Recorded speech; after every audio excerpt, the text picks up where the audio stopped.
نحمدہ نصلی علی رسولہ کریم اما بعد اعوذ باللہ من الشیطان الرجیم بسم اللہ الرحمن الرحیم ربی اشرح لی صدری ویسر لی امری واحلل عقدۃ من لسانی یفقہوا قولی۔ انسان کے اچھے کردار کے لیے جہاں ایمان کی ضرورت ہے، اس کے ساتھ ساتھ جو ہے دو چیزوں کا ہونا بہت ضروری ہے، وہ ہے خوف خدا اور فکر آخرت۔ اگر یہ دو چیزیں پیدا ہو جائیں تو انسان جو ہے بھلائیوں کی طرف بڑھتا ہے اور برائیوں سے بچنے کی کوشش کرتا ہے۔ اور نبی صلی اللہ علیہ وسلم نے فرمایا کہ اگر یہ لوگوں پر جو غیب کے انکشاف مجھ پر ہوا ہے، اگر عام لوگوں پر ہو جائے تو یہ لوگ جو ہیں وہ کم ہنسے اور روئیں زیادہ۔ ابو ہریرہ سے روایت ہے کہ سیدنا ابو القاسم صلی اللہ علیہ وسلم نے فرمایا، قسم اس ذات پاک کی جس کے قبضے میں میری جان ہے، اگر اللہ کے قہر و جلال اور قیامت و آخرت کے لرزہ خیز ہولناک احوال کے متعلق تمہیں وہ سب معلوم ہو جائے جو مجھے معلوم ہے، تو تمہارا ہنسنا بہت کم ہو جائے اور رونا بہت بڑھ جائے۔ اور اسی طرح سے حضرت ابو ذر غفاری سے روایت ہے کہ رسول صلی اللہ علیہ وسلم نے ارشاد فرمایا، میں عالم غیب کی وہ چیزیں دیکھتا ہوں جو تم نہیں دیکھتے، اور وہ آوازیں سنتا ہوں جو تم نہیں سنتے۔ آسمان چرچرا رہا ہے اور حق ہے کہ وہ چرچرائے۔ قسم ہے اس رب ذوالجلال کی جس کے قبضہ میں میری جان ہے، آسمان میں 4 انگل جگہ بھی نہیں ہے جہاں کوئی نہ کوئی فرشتہ اللہ کے حضور میں اپنا ماتھا رکھے ہوئے سجدے میں نہ پڑا ہو۔ اگر تمہیں وہ باتیں جانتے جو میں جانتا ہوں تو تم بہت کم ہنستے اور بہت زیادہ روتے اور بستروں پر بیویوں سے لطف اندوز نہ ہو سکتے، اور اللہ سے نالہ و فریاد اور گریہ زاری کرتے ہوئے بیابانوں اور جنگلوں کی طرف نکل جاتے۔ تو یہ حدیث سننے کے بعد ابو ذر فرماتے ہیں کہ کاش میں ایک درخت ہوتا جو کاٹ دیا جاتا۔ تو قیامت کے احوال اور یہ جو دوزخ کے احوال ہیں، نبی صلی اللہ علیہ وسلم کو معراج کے موقع پر ہر چیز کی دکھائی گئی تھی، اور نبی صلی اللہ علیہ وسلم یہ بھی جانتے ہیں کہ قبروں کے اندر کیا ہو رہا ہے۔ اللہ تعالیٰ نے ان کی آنکھوں سے یہ پردہ ہٹایا تو انہوں نے ہر چیز کا مشاہدہ کیا تاکہ آپ کو عین الیقین جو ہے وہ درجے پر آپ پہنچ جائیں۔ تو اگر یہ عام انسان پر یہ سارے احوال منکشف ہو جاتے تو انسان جو ہے وہ کچھ دیر کے لیے بھی زندہ نہ رہ سکتا، وہ دنیا سے میں کوئی کام جو ہے وہ سر انجام نہ دے سکتا، اس کی زندگی کا چین اور سکون جو ہے وہ ختم ہو جاتا۔ چونکہ اللہ تعالیٰ نے انسان سے خلافت عرضی کا کام لینا تھا اور انسان کے اندر وہ اتنی سکت نہیں رکھی کہ وہ ان چیزوں کو سہ سکے، تو لہٰذا عام انسان سے یہ سارے احوال جو ہیں وہ پوشیدہ رکھے ہیں، اور نبی صلی اللہ علیہ وسلم کو خاص ایک قوت دی ہے کہ جن سے وہ غیبی حقائق کو جان کر نارمل رہنے کی۔ تو انہوں نے مطلب پھر بھی اپنی زندگی کو معتدل طریقے سے گزارا اور ہر طبقے کے امت کے لوگوں کے لیے جو ہے امت کے ہر طبقے کے لوگوں کے لیے اپنی زندگی سے نمونہ پیش کیا۔ تو غفلت کو دور کرنے کے لیے موت کو یاد کرنا جو ہے وہ بہت زیادہ ضروری ہے۔ اگر انسان موت کو یاد نہ رکھے تو وہ غفلت میں پڑ جاتا ہے، یعنی اللہ کی یاد سے جو ہے وہ غافل ہو جاتا ہے اور پھر وہ دنیا کے دھندوں میں مبتلا ہو جاتا ہے۔ تو اس طرح سے یہ اس کو یاد رکھنا جو ہے وہ بہت ضروری ہے۔ تو نبی صلی اللہ علیہ وسلم نے فرمایا کہ ایک دن نماز کے لیے ایک مسجد میں کھڑے تھے تو آپ نے لوگوں کو اس حال میں دیکھا کہ وہاں لوگ جو ہیں کھل کھلا کر ہنس رہے تھے، تو رسول صلی اللہ علیہ وسلم نے ان کی اصلاح کے لیے ارشاد فرمایا، میں تمہیں بتاتا ہوں کہ اگر تم لوگ لذتوں کو توڑ دینے والی موت کو زیادہ یاد کرو تو وہ تمہیں اس غفلت میں مبتلا نہ ہونے دے، لہٰذا موت کو زیادہ یاد کیا کرو۔ تو اسی طرح سے اس کے بعد فرمایا کہ حقیقت یہ ہے کہ قبر جو ہے وہ زمین کا وہ حصہ ہے جس کو مرنے کے بعد آدمی کا آخری ٹھکانہ بننا ہے۔ ہر روز پکارتی ہے، اپنی زبان کال سے پکارتی ہے، اور وہ اس کی پکار کو وہی سن سکتے ہیں جس کو اللہ تعالیٰ سنانا چاہے۔ اور جو ہے وہ ہر روز یہ پکارتی ہے کہ میں مسافرت اور تنہائی کا گھر ہوں، میں مٹی اور کیڑوں کا گھر ہوں، اور ہر بندہ ہر وقت یہ نہیں سن سکتا، صرف ان لوگوں کو اللہ تعالیٰ جن کو یہ سنوانا چاہے انہی کو یہ باتیں جو ہے وہ سنائی دیتی ہیں۔ عام انسان جو ہے وہ ان چیزوں کو نہیں سن سکتا۔ پھر اس کے بعد جو ہے جب زمین سے انسان کا واسطہ پڑتا ہے تو وہ مومن کو جب اس کے سپرد کیا جاتا ہے تو وہ اس کے لیے وہ بہت محترم ہوتا ہے، اس کا استقبال کرتی ہے اور کہتی ہے کہ مرحبا۔ اور جب کسی برے بندے کو اس میں دفن کیا جاتا ہے تو وہ کہتی ہے کہ جب تو زمین پر بھی پھرتا تھا تو مجھے تو اس سے زیادہ جو ہے وہ قابل نفرت کوئی نہیں تھا،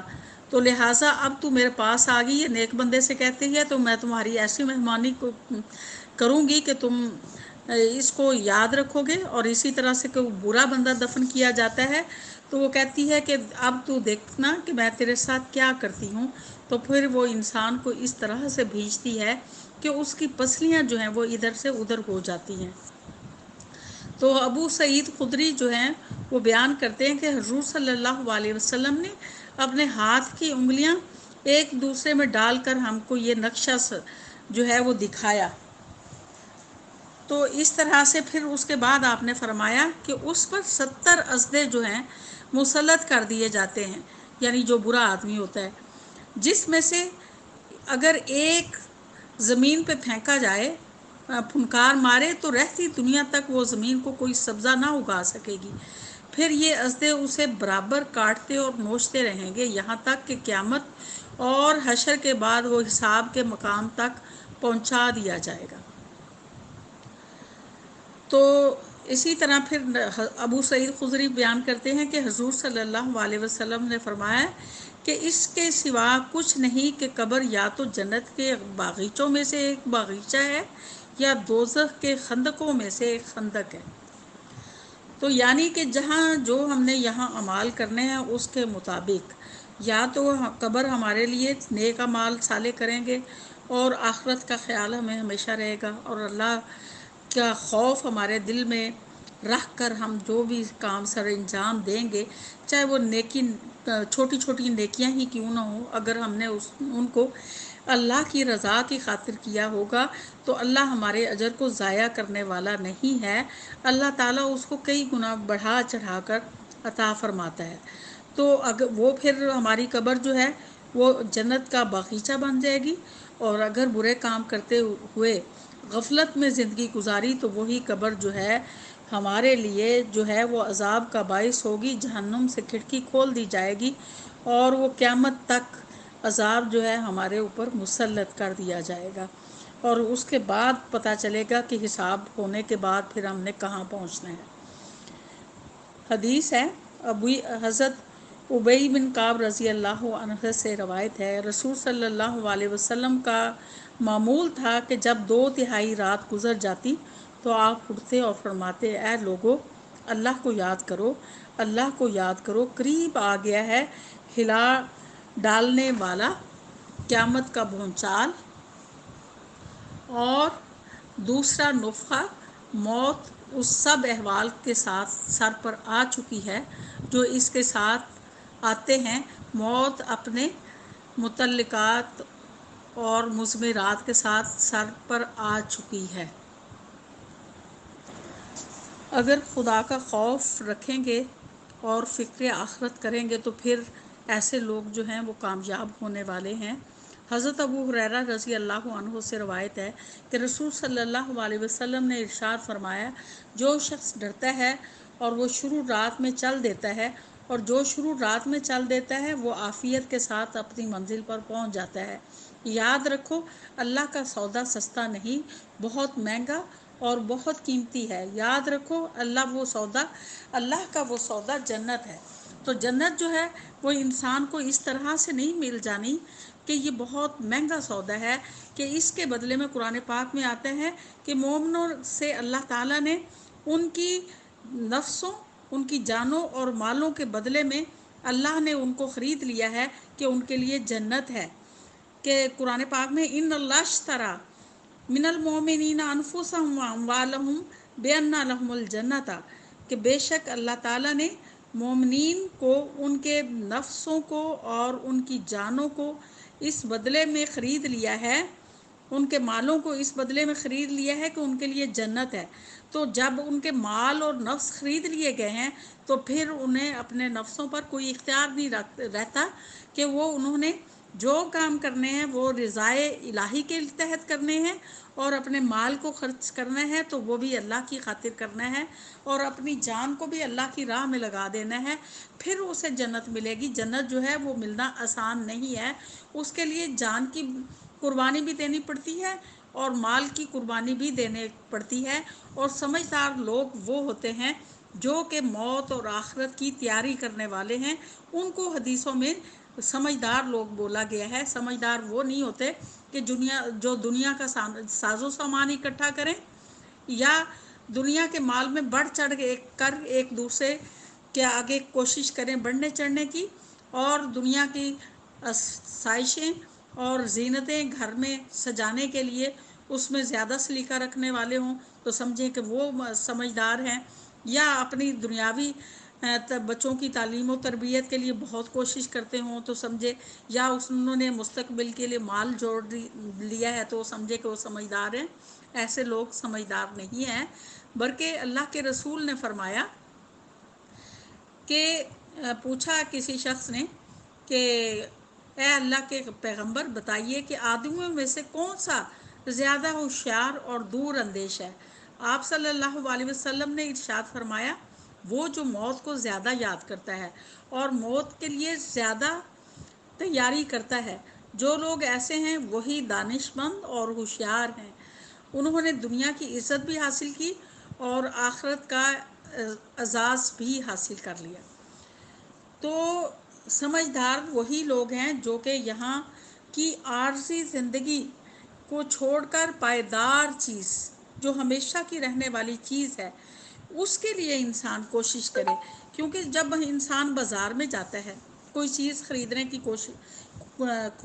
خریدنی ہوتی ہے تو اس وقت اس کی یہی کوشش ہوتی ہے کہ میں تھوڑے پیسوں سے جو ہے وہ پائیدار چیز خریدوں جو کہ زیادہ عرصہ تک چلے، کیونکہ وہ اس نے محنت سے کمائی ہوتی ہے۔ تو یہاں دنیا کی محنت لگا کے تو ہم نے بھی پائیدار چیز جو ہے وہ خریدنے کی کوشش کرنی ہے۔ عارضی جو ہے وہ جلدی ختم ہونے والی چیز نہیں خریدنی، اس کو کوئی بھی خریدنا پسند نہیں کرتا، اس لیے کہ ہر انسان یہ چاہتا ہے کہ میں اپنی محنت کو ایک ایسی چیز پہ لگاؤں جو کہ ہمیشہ ہی میرے پاس رہے، اس لیے وہ اس کی کوالٹی کو دیکھ کر اس کو سلیکٹ کرتا ہے۔ تو ہم نے یہاں جو ہے زندگی جو ان کاموں میں ناپائیدار کاموں میں نہیں لگانی، بلکہ اپنی محنت کو اس پائیدار چیز کے لیے کرنا ہے جو کہ ہمیشہ ہی ہمارے لیے رہنی ہے، اور وہ ہے آخرت کی زندگی جو کہ نہ ختم ہونے والی ہے، اور اس کے بعد موت نہیں ہے، ہمیشہ ہی انسان نے زندہ رہنے ہیں۔ تو سمجھدار وہی ہے جو کہ پائیدار چیز کے لیے کوشش کرے۔ تو اس کے ساتھ یہ بھی ہے کہ نیکی اور عبادت کرنے والے بندے جو ہیں وہ اللہ سے ڈرنے والے ہوتے ہیں، جس میں خوف خدا ہے، خوف آخرت ہے، اللہ کا خوف ہے، تو وہ نیکی کرنے کے باوجود مطمئن نہیں ہوتے کہ ہم نے کوئی اچھا کام کر لیا ہے، لیکن وہ ہر وقت اللہ سے ڈرے ہوئے رہتے ہیں کہ ایسا نہ ہو کہ ہمیں کسی بات پہ ہماری پکڑ ہو جائے۔ تو بے شک وہ خدا کے بندے جو ہیں وہ نمازیں پڑھنے والے ہیں، روزے رکھنے والے، صدقہ خیرات کرنے والے ہیں، بھلائیوں میں آگے بڑھنے والے ہیں، لیکن پھر بھی ان کو خدا کا خوف رہتا ہے کہ کہیں کسی چھوٹی سی بات پر ہماری پکڑ نہ ہو جائے، تو وہ بھلائیوں میں بہت آگے بڑھنے کی کوشش کرتے رہتے ہیں اور اس میں سبقت لے جانے کی کوشش کرتے رہتے ہیں۔ جس طرح سے نبی صلی اللہ علیہ وسلم نے یہ بتایا کہ دلوں کا یہی خوف اور فکر بھلائی اور خوش انجامی سے ہمکنار کرنے والی چیز ہے کہ خدا کا خوف اور فکر آخرت۔ تو اسی طرح سے قیامت کے دن جو ہے وہ بڑے بڑے عبادت گزار بندے جو ہیں وہ اپنی عبادت کو جو ہے وہ ہیچ سمجھیں گے کہ یہ بالکل ایسے ہی ہے کہ جیسے کچھ بھی نہیں ہے۔ انبیاء جو ہیں جو معصوم ہوتے ہیں، گناہوں سے پاک ہوتے ہیں، قیامت کے روز جب لوگ جائیں گے نا کہ اللہ تعالیٰ سے کہا جائے کہ ہمارا حساب کر لیا جائے، تو ہر نبی یہ جواب دے گا کہ آج مجھے اپنے نفس کی فکر ہے۔ تو جو معصوم تھے، گناہوں سے پاک تھے، انہوں نے کوئی گناہ نہیں کیا تھا، اس وقت انہیں اپنی امت کی وجہ سے اپنے فکر ہوگی کہ کہیں ہم سے کوئی کوتاہی تو نہیں ہوئی۔ تو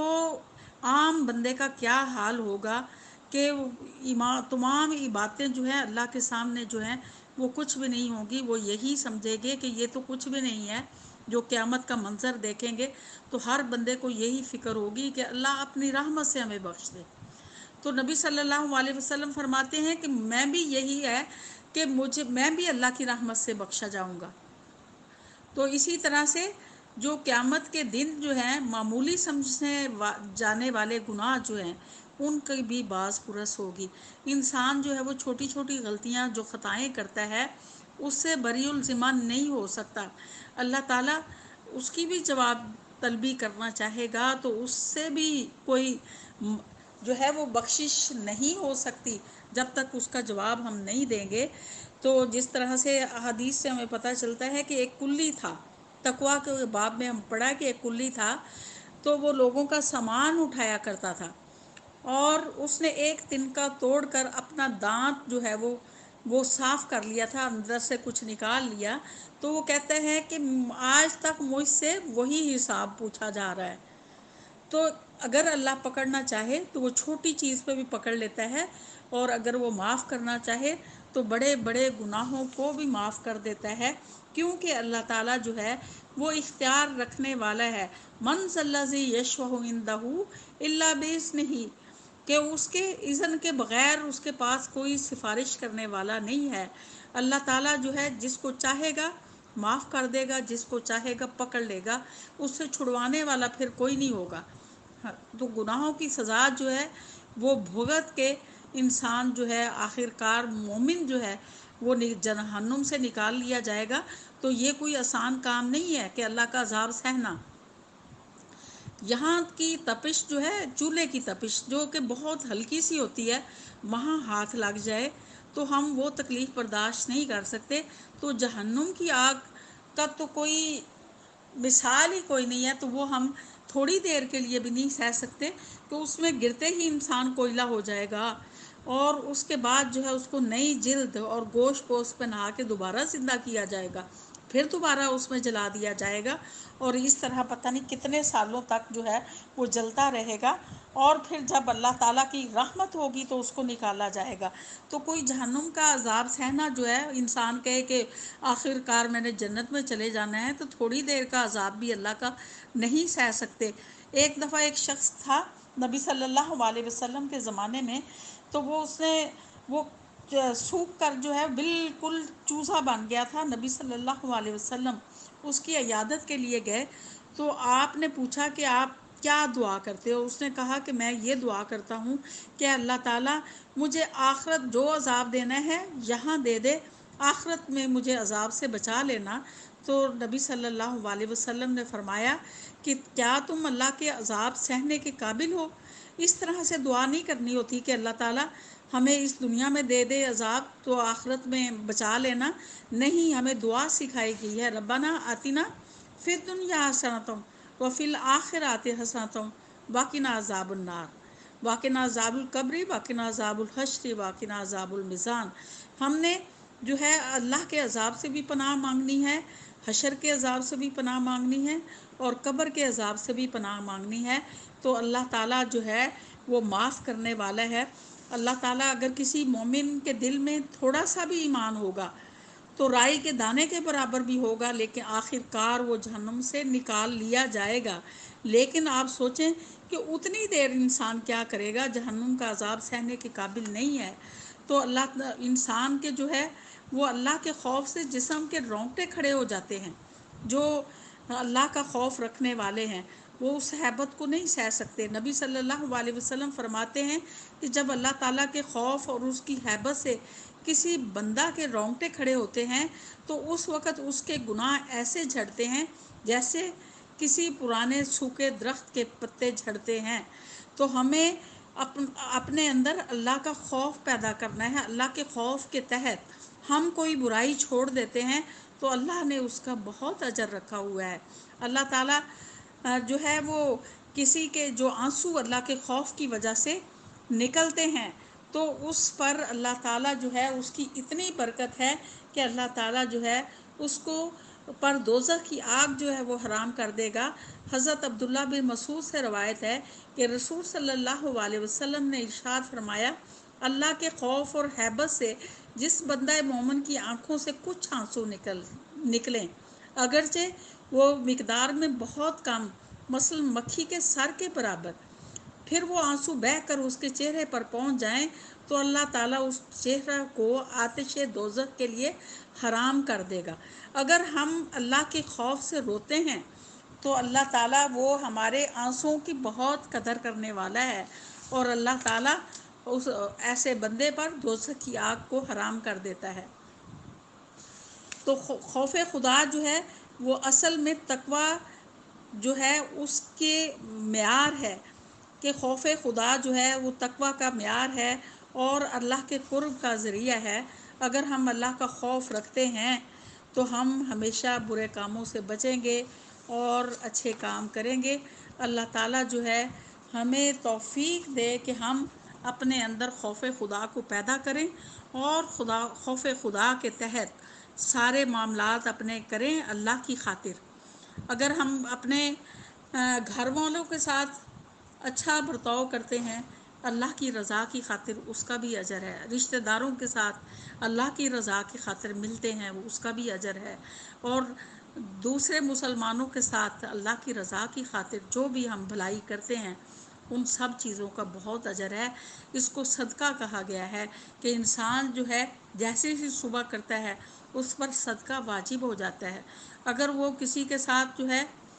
بھلائی کرتا ہے تو وہ بھی اس کے لیے صدقہ ہے. اگر کسی کو برائی سے منع کرتا ہے وہ بھی صدقہ ہے. نیکی کرنے کا حکم دیتا ہے تو وہ بھی صدقہ ہے. اور اگر کسی کو کوئی کام کر دیتا ہے وہ بھی اس کے لیے صدقہ ہے. کسی کو سواری پر سوار کرنے میں مدد کرتا ہے وہ بھی صدقہ ہے. اگر راستے سے تکلیف دہ چیز کو ہٹا دیتا ہے وہ بھی صدقہ ہے. تو کوئی بھی کام ہم اللہ کی رضا کے لیے کرتے ہیں اگر برائی سے منع ہو جاتے ہیں اللہ کی خاطر اس کو چھوڑ دیتے ہیں کہ ہمیں موقع ملا ہے تنہائی میں برائی کرنے کا لیکن ہم اس خیال سے اس کو چھوڑ دیتے ہیں کہ اللہ ہمیں دیکھ رہا ہے اور اللہ کی رضا کے لیے ہم نے یہ نہیں کرنا تو وہ اس کے لیے بڑی بخشش کا وعدہ ہے کہ اگر بڑے سے بڑے بھی گناہ کیے ہوں گے اور خوف خدا کے تحت کبھی کسی چیز سے باز آ گئے ہوں گے تو اللہ تعالیٰ بہت قدردان ہے اور بہت رحم کرنے والا اور معاف کرنے والا ہے. لیکن یہ نہیں ہے کہ ہم نے اللہ کے خوف سے بے فکر ہو جانا ہے اور آخرت کی جو خوفناک ہولناک مناظر ہیں جو ہونا ہے ہمارے ساتھ اس سے بے فکر ہو کر بیٹھ جائیں اور اللہ کی رحمت کی امید کر کے کوئی عمل صالح نہ کرے تو یہ ہماری خام خیالی ہے کہ ہم بخش دیے جائیں گے. جنت کی قیمت اللہ نے بہت رکھی ہے کہ اللہ تعالیٰ نے مومنین کے جانوں کو اور ان کے مالوں کو خرید لیا ہے کہ اس کے بدلے میں ان کو جنت دی جائے گی. جب مال اور جان ہم نے بیچ دیے ہیں تو پھر کیا کرنا ہے کہ اس جان اور مال کو اللہ کو ہم نے دے دیے ہیں تو ہم نے اللہ کی رضا کے مطابق اپنے نفس کو اپنے کنٹرول میں رکھتے ہوئے اعمال صالح کرنے ہیں. وآخر دعوانا الحمدللہ رب العالمین.